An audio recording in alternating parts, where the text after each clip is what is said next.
Dans la paracha de Balak, il y a un événement très très horrible, pénible, qui a traversé le clan d'Israël. Et si la Torah nous le raconte, c'est parce qu'elle pense que ça peut nous servir. À la fin de la paracha de Balak, il y a tout un paragraphe sur la Hétza de Bilam. Bilam avait dit à Balak, tu veux te débarrasser du Ham Israël, il y a une seule chose, les détruire pas par la guerre, pas par les clalotes, mais de l'intérieur, leur détruire leur kedusha, leur madriga. Et donc il a envoyé des benot Moab.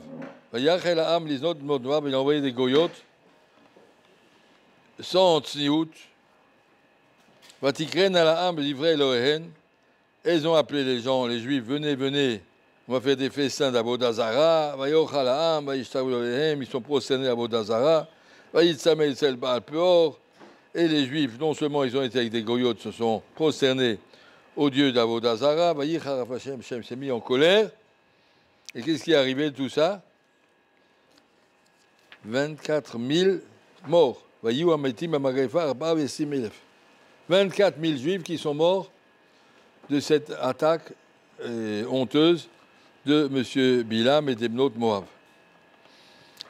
Le Midrash nous raconte comment que ça s'est passé, comment que c'est possible que des juifs qui ont vécu avec Moshe Rabbeinu pendant 40 ans dans le désert, tout d'un coup, ils tombent dans Avodazara et dans Znout avec des goyotes, Makara. Il n'y avait pas d'Internet à l'époque, vous n'avez pas de smartphone. Alors comment ils sont tombés là-dedans? Et le Midrash nous raconte que les Juifs étaient 40 ans dans le désert et ils sont arrivés à un endroit où il y avait des commerces. On vendait des tissus. Et les Juifs, quand ils disent tissu, ça fait sentier, ça fait oh là on va y aller. Et ils sont rentrés dans les magasins pour acheter des tissus. Il y a des beaux tissus qu'on ne connaissait pas, on peut faire des affaires. Et dans le magasin de tissus, il y avait marqué à l'entrée, il y avait une vieille dame, Sanoua et tout, qui vendait les tissus. Donc ils sont venus. Et la vieille dame leur a dit, mais j'ai dans l'arrière-boutique des trucs beaucoup meilleure qualité, mais réservés aux clients sérieux. Vous avez un bon porte-monnaie, vous voulez acheter cash, venez dans l'arrière-boutique. Et là-bas, dans l'arrière-boutique, il y avait une fille en maillot de bain, et tout ce qu'il ne faut pas, et puis la marchandise, et puis elle leur a sorti du vin, elle leur a sorti des trucs, et puis ils sont tombés dans Avodazara. Ils sont tombés, quand ils devaient faire Aznout, il a dit d'abord tu embrasses ma croix, et après on continue. Et ils se sont laissés avoir, ils sont tombés. 24 000 juifs sont tombés là-dedans. Ce qui veut dire, pourquoi ils sont tombés? Parce qu'ils n'étaient pas prévenus.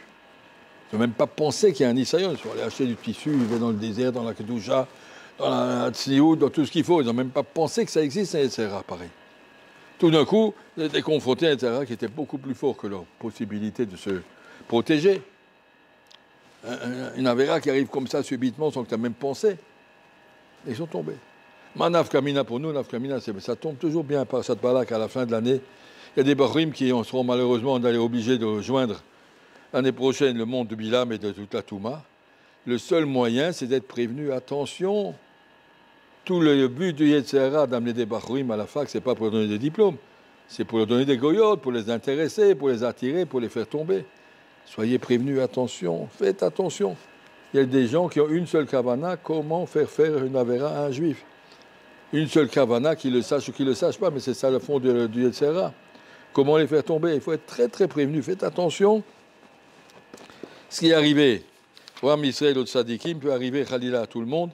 Le seul moyen, c'est d'être prévenu, d'être clair. Attention, je vais là-bas, je parle à personne qui ne me concerne pas. Je n'ai rien à parler. On peut passer des années dans la même salle de fac sans parler à une fille, ni à une juive, ni à une goya. Je ne parle pas, j'ai rien à faire avec eux. Quand je voudrais me marier, j'irai voir un chatran. Jusque-là, j'ai aucune raison. Al-Tarbe, Sichaï Maïcha. Il y en a qui sont chômeurs Neguia. Je crois que c'est déjà une madriga. Neguia, c'est Yarek Valia Avor. Yarek Valia Avor. Et certains cas, dans le Shulchan Aruch, la Gemara dans Sanhedrin, même parler au téléphone, Yarek Valia Avor. Il y a certains cas. C'est pas Yarek Valia Avor, ça veut dire c'est plus grave que toutes les avérotes que vous connaissez.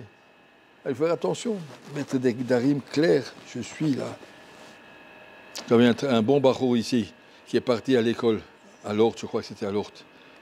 Et il était prévenu, attention, on ne parle pas. Et puis il a vu là-bas dans la classe une fille qui était à Getzet, une fille froum, sérieuse. Elle allait lui dire un jour, est-ce que vous pensez qu'on pourrait peut-être faire un chidour?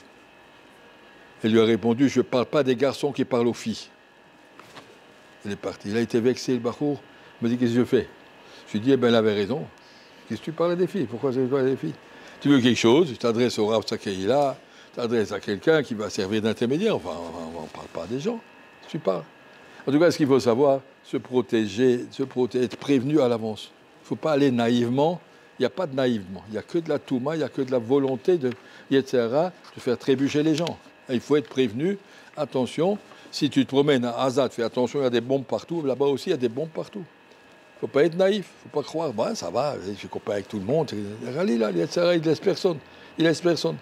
Et donc, Bezat Hachem, cet exemple des Bnot Moab, doit nous servir d'avertissement. Bezat Hachem, qu'on soit tous chalem et entiers pour recevoir le Mashiach.